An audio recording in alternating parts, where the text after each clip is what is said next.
ফিরে এলাম চতুর্থ শনিবারের সোনাবেলা নিয়ে। এই সিজনে প্রয়াসম ভিজুয়াল বেসিক্স থেকে আপনারা শুনতে পাবেন প্রখ্যাত সাহিত্যিক সৈয়দ মুস্তাফা সিরাজের নির্বাচিত ভয়ের গল্প। সৈয়দ মুস্তাফা সিরাজের জন্ম 14 অক্টোবর 1930 সালে। বাংলা সাহিত্যে, বিশেষ করে কিশোর সাহিত্যে গোয়েন্দা কাহিনীর লেখক হিসেবে সৈয়দ মুস্তাফা সিরাজ ভীষণ জনপ্রিয়। সৈয়দ মুস্তাফা সিরাজের একাধিক লেখা আমরা পাই শুকতারা, আনন্দমেলা, পক্ষীরাজ, সন্দেশ ইত্যাদি পত্রপত্রিকায়। লিখেছেন অনেক ছোটদের গল্প।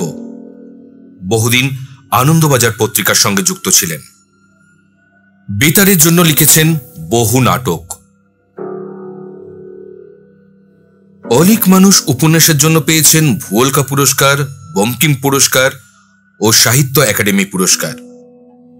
এছাড়াও আনন্দ পুরস্কার, বিভূতিভূষণ স্মৃতি পুরস্কার, সুরমা চৌধুরী স্মারক সম্মান ইত্যাদি আরও কিছু পুরস্কার পেয়েছেন। উত্তরবঙ্গ বিশ্ববিদ্যালয়ের তরফে সিরাজকে সাম্মানিক ডিলিট মর্যাদায় ভূষিত করা হয়েছিল। আমেরিকার আইয়া বিশ্ববিদ্যালয়ের আমন্ত্রণে বিশ্ব লেখক সম্মেলনে যোগ দিয়েছিলেন। সেখানে সাম্মানিক ফেলোশিপ প্রদান করা হয় তাকে। 4 সেপ্টেম্বর 2012 সালে আমরা হারাই এই প্রখ্যাত সাহিত্যিককে। ধন্যবাদ জানাই ওনার পুত্র শ্রী অমিতাভ সিরাজকে শনিবারের সোনাবেলার এই প্রচেষ্টায় আমাদের পাশে থাকার জন্য। শহর যতই বড় হচ্ছে, ঝলমল করছে রাস্তার আলো, ততই দূরে সরে যাচ্ছে ভূত, প্রেত, পেতনি, শাকচুন্নি ও ব্রহ্মদৈত্যরা। মাঝে মাঝে মনে হয় যদি ফিরে যেতে পারতাম 9 দশকের মাঝামাঝি, যেখানে লোডশেডিং হলেই মা, ঠাকুমা, কাকু কাকিমার কাজ ঘেঁষে বসে শুনতে পারতাম নানান স্বাদের ভয়ের গল্প। বর্তমান প্রজন্মের হাতে অ্যান্ড্রয়েড। এই টেক স্যাভি প্রজন্মকে 9 দশকের স্বাদ দিতে এগিয়ে এসেছেন সল্টলেক ও রাজারহাট নিউ টাউনের কিছু বাসিন্দা।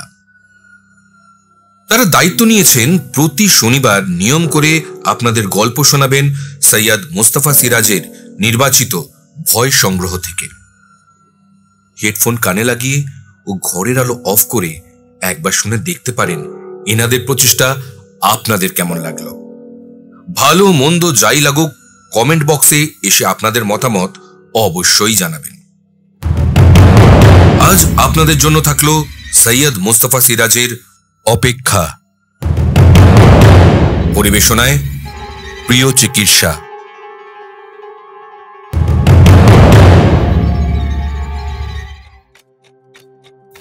সল্টলেক সিটি প্রয়াসম আয়োজিত চতুর্থ শনিবারের সোনাবেলায় আজকে আমরা প্রিয় চিকিৎসা নাট্যদলের পক্ষ থেকে আপনাদের সামনে পরিবেশন করছি সৈয়দ মুস্তাফা সিরাজের ভয় সংগ্রহ গল্প সংকলনের একটি গল্প, অপেক্ষা।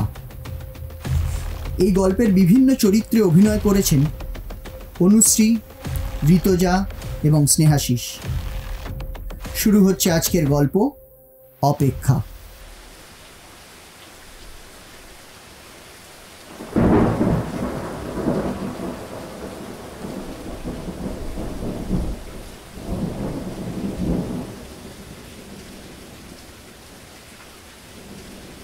ওফ, আজকের বৃষ্টিটা মনে হচ্ছে আর থামবে না। সেই সকাল থেকে হচ্ছে না। এই তোমার কি হয়েছে বলো তো? ভীষণ অন্যমনস্ক লাগছে। খাবার সময়ও দেখলাম যেন তুমি কিরম। তুমি একবার ভালো করে গুছিয়ে বিছানায় এসে বসো না। একটা কথা, মানে তোমায় না বললে না ঠিক শান্তি হচ্ছে না। কেন, কি হয়েছে গো? তোমার কি শরীর টরীর খারাপ নাকি? না না, সেসব কিছু না। তবে আচ্ছা জয়া, তুমি নিশীথকে চেনো তো? ওই পাড়ার একবারে শেষ বাড়িটায় থাকেন যে ভদ্রলোক, শুনেছি কোনো এক কলেজে টলেজে অধ্যাপনা করেন। হ্যাঁ, ঠিকই শুনেছ। তো সেই নিশীথ আমার ছোটবেলার বন্ধু। সে কি গো, আমি তো এই এত বছর তোমার সাথে ঘর করছি, কোনোদিন জানতেই পারিনি যে উনি তোমার বন্ধু। হ্যাঁ, আসলে না ওই ছোটবেলার বন্ধুরা প্রায় বড় হয়ে আর বন্ধু থাকে না, তখন অনেক নতুন নতুন বন্ধু হয়। অবশ্য এর ব্যতিক্রম নিশ্চয়ই আছে, কিন্তু নিশীথ কোনোভাবেই সেরকম ব্যতিক্রম নয়।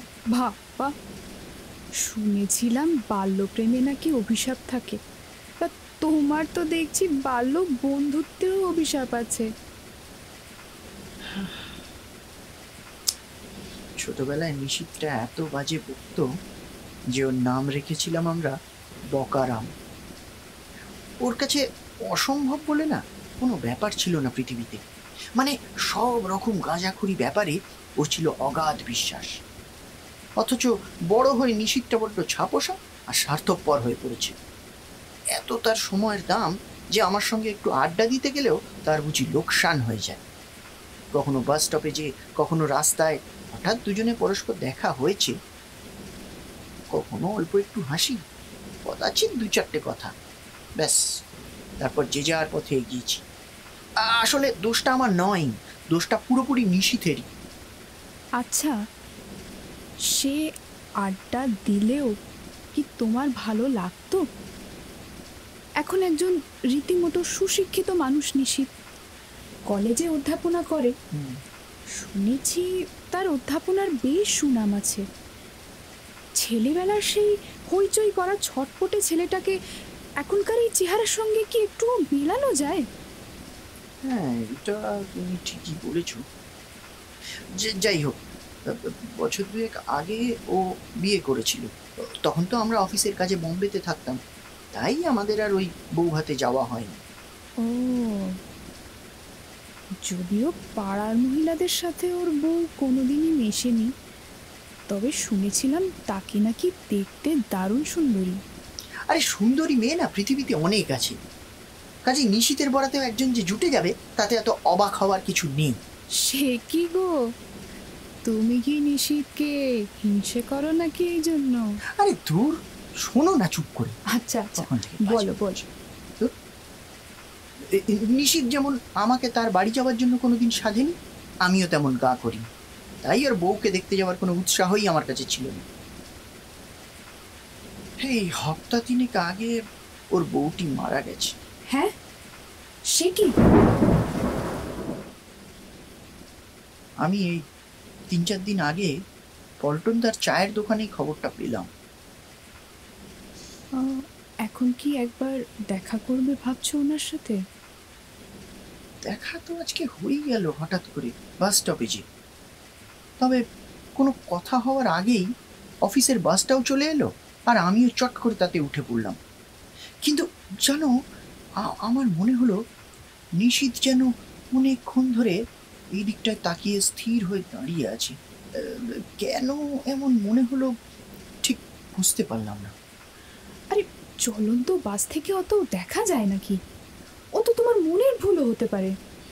হতে পারে, কিন্তু কিন্তু মনটা না বড় খচখচ করছে। কেন নিশীথকে আমি এমন করে এড়িয়ে থাকছি বারবার? কিসের শোধ তুলছি? নাকি বর্তমান নিশীথের মধ্যে ছোটবেলার সেই পরিচিত চঞ্চল কথক কিশোরটাকে খুঁজে না পাওয়ার একটা গভীর অভিমান জেগেছে আমার মধ্যে? আমার একটা কথা শুনবে তুমি? বলো। কালকে তো শুক্রবার, পরের দিন আর অফিস যাওয়ার তাড়া নেই। কালকে অফিস ফেরত একবার নিশীথের সঙ্গে দেখা করে এসো তো, মনটা হালকা হবে। আর চলো, এবার চটপট ঘুমিয়ে পড়ো। তুমি কখন শোবে? এই তো আলোটা নিভিয়েই আসছি।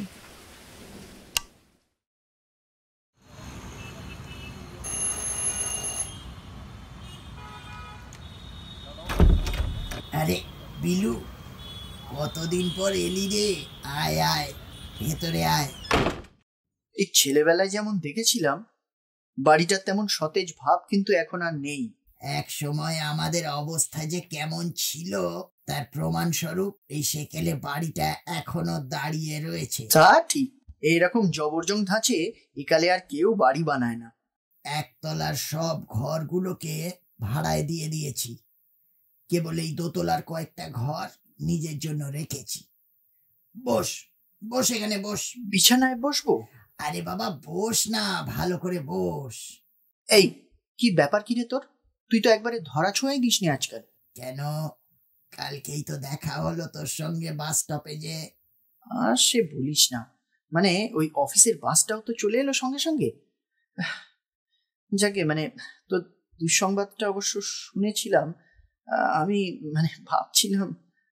জানি, তুই তো তখন ব্যস্ত ছিলিস, তাই আর বলিনি। হ্যাঁ রে, কি হয়েছিল? কি অসুখটা ধরা পড়েনি তাই না? না, ধরা পড়েছিল blood cancer last stage. Blood cancer last stage? সর্বনাশ, তার তো আর কোনো ওষুধ নেই। না, নেই। এক অদ্ভুত ব্যাপার, যখন স্পষ্ট জানি এক পা করে মৃত্যু আমার দিকে এগিয়ে আসছে, তখন মনের কি অবস্থা হয় বুঝতেই পারছিস। তপতি অবশ্য জানতো না যে তার কি অসুখ হয়েছে, তাকে আমি জানতে দিইনি। কিন্তু আমি তো জানতাম যে ওর মৃত্যু এগিয়ে আসছে একটু একটু করে।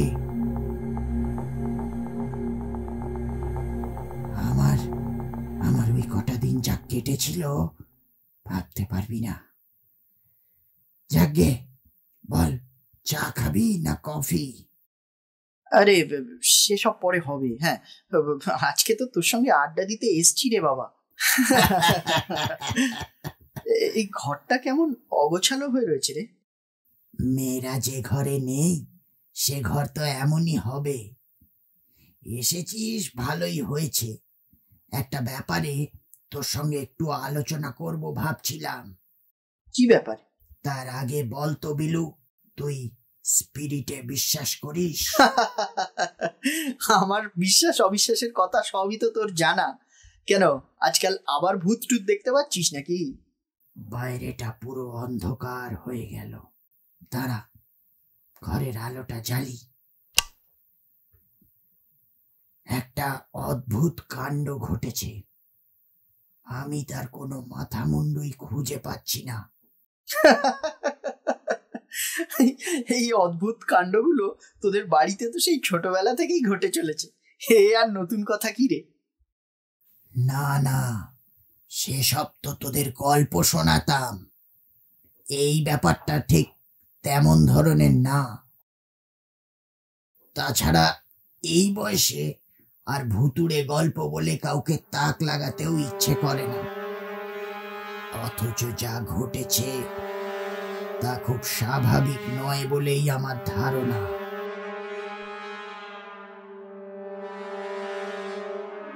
ইয়ে মানে তুই কি হেয়ালি করছিস? হ্যাঁ, সব খুলে না বললে আমি তো কিছুই বুঝতে পারছি না। না, তপতিকে তুই দেখিসনি, তার কোনো ছবি এখন আমার কাছে নেই। নেই মানে সব নষ্ট করে ফেলেছি। সে কি রে, কেন? বিলু, যে সৌন্দর্যের সঙ্গে আত্মরক্ষার শক্তি থাকে না, সেই সৌন্দর্য অন্তত আমার কাছে অনভিপ্রেত।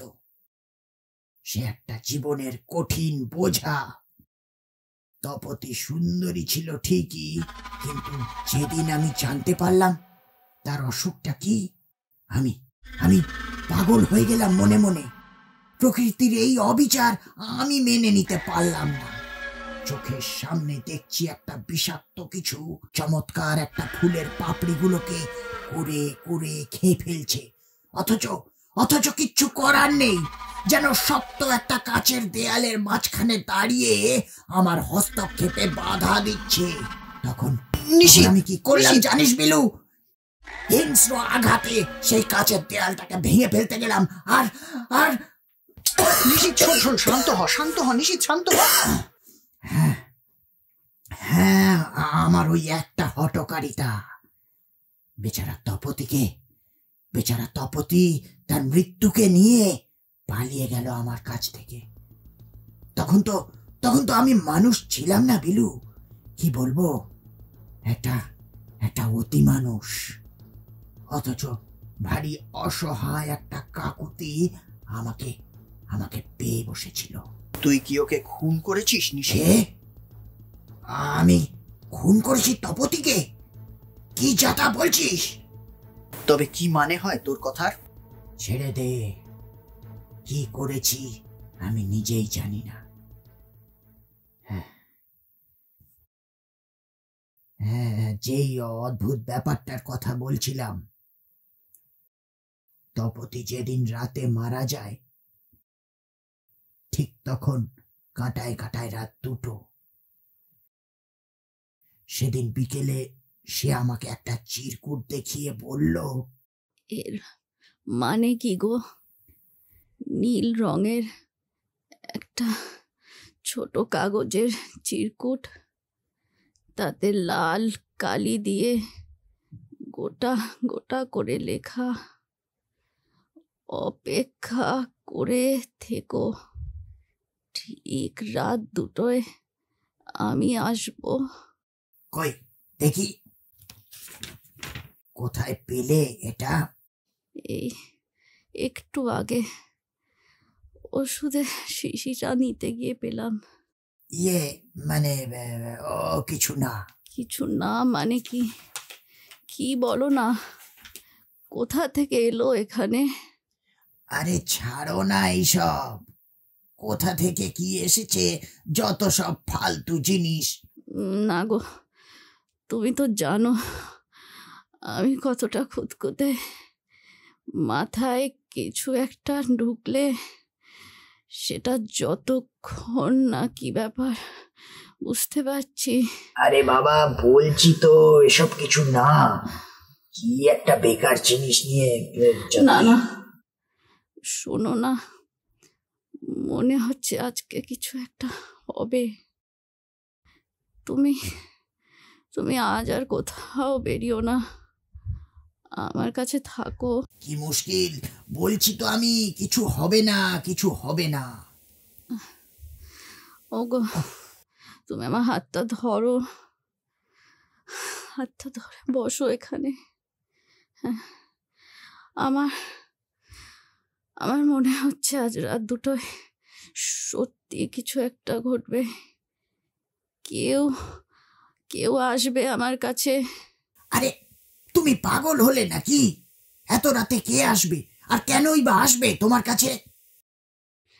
না না, কেউ নিশ্চয়ই আসবে। দেখো কটা বাজে, দেখো না কটা কটা বাজে, কত রাত হলো। কি হচ্ছেটা কি? সে আসবে বলেছে, সে ঠিক আসবে, সে ঠিকই আসবে। রাত কটা হলো একটু বলো না। সে আসবে, আসার সময় হয়ে গেল যে। উফ, কেন কেন এমন করছো তপতি? আমি অপেক্ষা করে আছি তো, আমাকে অপেক্ষা করে থাকতে বলেছে, আমাকে অপেক্ষা করে থাকতে বলেছে। ইস, রাত 11টা বেজে গেল। এই তুমি ঘুমো তো, না, তুমি না। ঘুমো। না, আমাকে ঘুমাতে বলো না, আমি অপেক্ষা করে থাকবো, আমি অপেক্ষা করে থাকবো। সে আসবে, সে আসবে। কে কে আসবে বলো তো, কে আসবে? ওই যে আমাকে অপেক্ষা করে থাকতে বলেছে, আমি অপেক্ষা করে থাকবো, আমি অপেক্ষা করে থাকবো।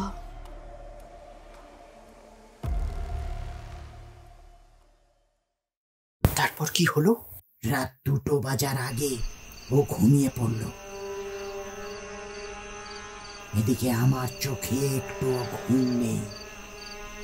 প্রত্যেক মুহূর্তে সেই ছোট্ট চিঠিটার প্রতিধ্বনি আমার মাথার ভেতর ঘুরছে। কথাগুলো যেন বারবার আমার কানে বাজছে। অপেক্ষা করে থেকো, ঠিক রাত 2টোয় আমি আসবো। জানিস আমার খুব অস্বস্তি হচ্ছিল, অসহ্য লাগছিল সব কিছু। আস্তে আস্তে উঠে বসলাম, পায়চারি করতে লাগলাম ঘরের ভেতর। ওই জানলার বাইরের শিমুল গাছটা কাঁপিয়ে একটা হাওয়ায়।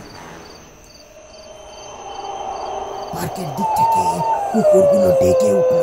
হঠাৎ আমার মনে হলো কেউ কেউ নির্জন রাস্তায় আমাদের বাড়িটা লক্ষ্য করে হেঁটে আসছে। কে সে? কে সে?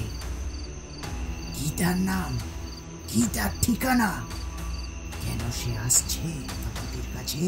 আস্তে আস্তে সন্তর্পণে দরজা খুলে বাইরে গেলাম। সিঁড়ির দরজায় কান পাতলাম। ঠিক ঠিক সেই সময় মনে হলো খুব সাবধানে পা ফেলে কে যেন হেঁটে আসছে উপরতলার দিকে। ক্রমশ ক্রমশ পায়ের শব্দটা স্পষ্ট হতে থাকলো। উত্তেজনায় হাঁফাতে হাঁফাতে দাঁতে দাঁত রেখে দরজায় পিঠ রেখে দাঁড়ালাম। আমার আত্মা প্রচন্ড চিৎকার করে বলতে চাইলো, এসো না, খবরদার কেউ এসো না। কিন্তু কোনো শব্দ বের হলো না। মনে হলো দরজায় নক করছে সে। প্রথমে মৃদু, গভীর একটানা ঠক ঠক ঠক ঠক শব্দ। একটানে দরজা খুলে ফেললাম। কাউকে দেখতে পেলাম না। সিঁড়ির ভেতর থেকে একটা বদ্ধ হাওয়া ঘুরপাক খেতে খেতে আমার উপর দিয়ে ঘরে ঢুকলো। অমনি আমার মনে হলো সে ঘরে ঢুকে পড়েছে। দরজা বন্ধ করে পা টিপে টিপে এই ঘরে তপতির কাছে এলাম। ঠিক সেই মুহূর্তে ঢং ঢং করে রাত দুটো ঘন্টাটা বেজে উঠল। দেখলাম তপতি চিত হয়ে শুয়ে আছে, চোখ দুটো বোঝা, ঠোঁটে স্মিত হাসি। আমি তার দিকে আস্তে করে এগিয়ে গেলাম। কি যেন বিড়বিড় করছে স্বপ্নাবিষ্টা তপতি। এসেছ, তুমি এসেছ? দেখো দেখো, আমি ঘুমিয়ে পড়িনি। এই দেখো, আমি জেগে আছি। এসো, তুমি এসো। উড়ে দাঁড়িয়ে কেন? কাছে এসো, আরো কাছে, আরো কাছে, আরো কাছে, আরো কাছে।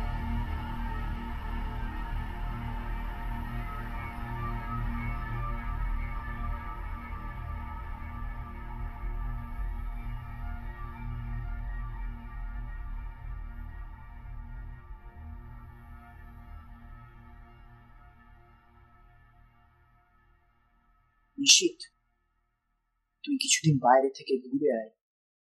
আমার মনে হয় তোর মানসিক অবস্থাটা সম্ভবত ভালো নয়। আর সেই চিরকুটটা কি একবার দেখাবি?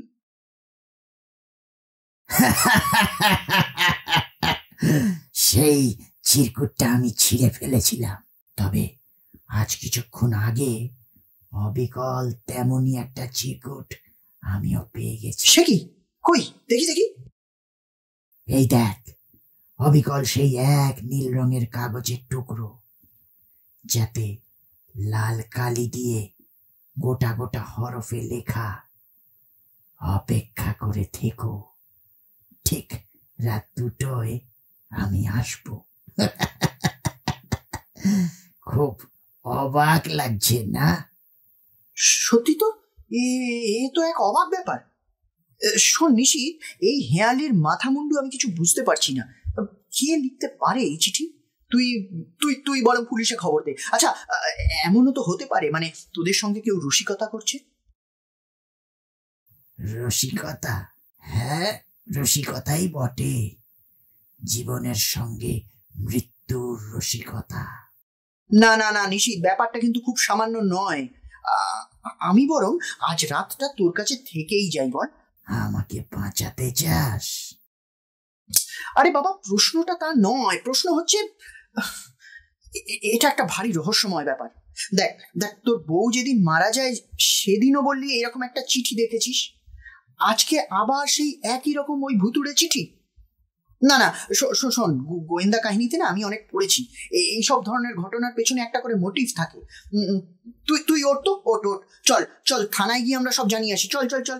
না না, তোর বুদ্ধিটা না চিরকালই মোটা বিলু। তুই এখন বাড়ি যা, আমি একটু একা থাকতে চাই, অনেক কিছু ভাবতে চাই। হয়তো আজকের পর আর সময় পাবো না। আরে আমি যা বলছি কথাটা শোন না, আমার কথাটা রাখ। আচ্ছা আচ্ছা, আজকে আমায় অন্তত থাকতে দে। এই তুই যা তো এখন এখান থেকে, আমাকে আর জ্বালাতন করিস না। ধাক্কা মারছিস কেন? যা বলছি। আমি যেটা বলছি শোন, তোর ভালোর জন্য বলছি। আমার অনেকটা সময় নষ্ট করে দিয়েছিস। যা বেরো, বেরো আমার বাড়ি থেকে, বেরো বেরো।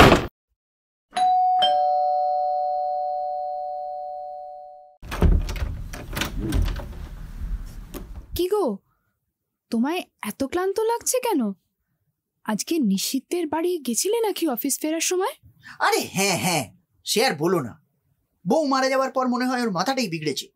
যত সব আজগুবি ভুতুড়ে গল্প শোনালো, তারপর যেন একরকম জোর করে প্রায় ঘাড় ধাক্কা মেরে মানে আমাকে বাড়ি থেকে তাড়িয়ে দিল। আরে বাবা, ছোটবেলা থেকেই যে অত শত ভূতের ব্যাপারে বিশ্বাসী না, তার পক্ষে এখন এই বয়সে এসেও সেই সংস্কার ত্যাগ করা অত সহজ নয়। ও যাক কি যাক, তুমি তো তোমার কথা যা বলার বলেইছ। তোমার মনটা হালকা হয়েছে তো? এবার ছাড়ো ওর কথা, বলো রাতে কি খাবে? যা বলবে তাই বানিয়ে দেব। আচ্ছা, হাত মুখটা ধুয়ে নাও তো চট করে, তারপর তাড়াতাড়ি খেয়ে দিয়ে আজকে তাড়াতাড়ি শুয়ে পড়বো। আজকে আমার খুব ঘুম পেয়েছে কিন্তু।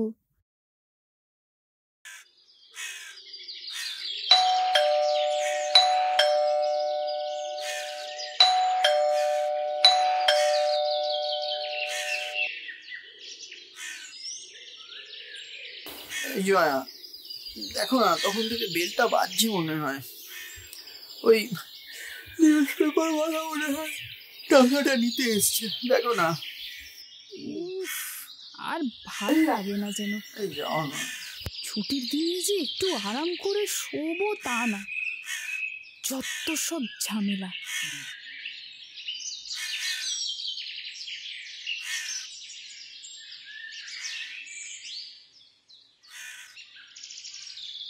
এই শুনছো শুনছো, শিগগিরই ওঠো। এই নিশীথ সুইসাইড করেছে। হ্যাঁ? কি বললে তুমি? হ্যাঁ গো, ওই নিউজ পেপার ওয়ালাটা বললো পার্কের ধারে পাড়ার শেষ বাড়িটার দাদা সুইসাইড করেছে। দেখি সরো তো একবার, সরো। আচ্ছা, আমার কালকে জামাটা কোথায়? কাছে দিয়েছো? ওই ওয়াশিং মেশিনের ভেতরে রাখা আছে। কোথায় দেখি? সরো। আরে কোথায় গেল? সব কাঁচা জামা কাপড়গুলো উলটপালট করছো কেন? আরে বাবা, কালকে নিশীথ যে চিরকুটের কথাটা বলছিল, সেটা আমি তাড়াহুড়োয় নিজের শার্টের পকেটটা রেখেছিলাম। আর এই তো জামাটা পেয়েছি। দেখি কি হলো বলো আমায়, কি হলো? আশ্চর্য, কালকে একবারও এই কথাটা মাথায় এলো না। কি? জয়া, এই চিরকুটের হাতের লেখাটা যার, তাকে না আমি খুব ছোটবেলা থেকেই চিনি।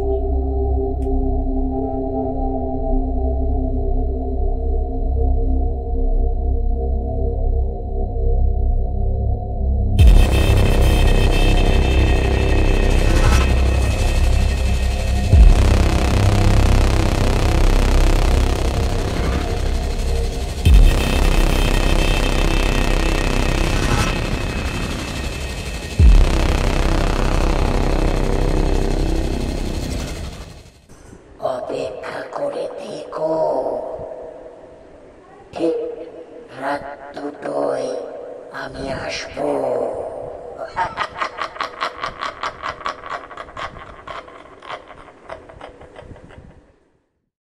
শুনছিলেন সৈয়দ মুস্তাফা সিরাজের অপেক্ষা, পরিবেশনায় প্রিয় চিকিৎসা। আমরা ফিরে আসব আগামী শনিবার নতুন একটি গল্প নিয়ে। ভালো থাকবেন, ভালো রাখবেন।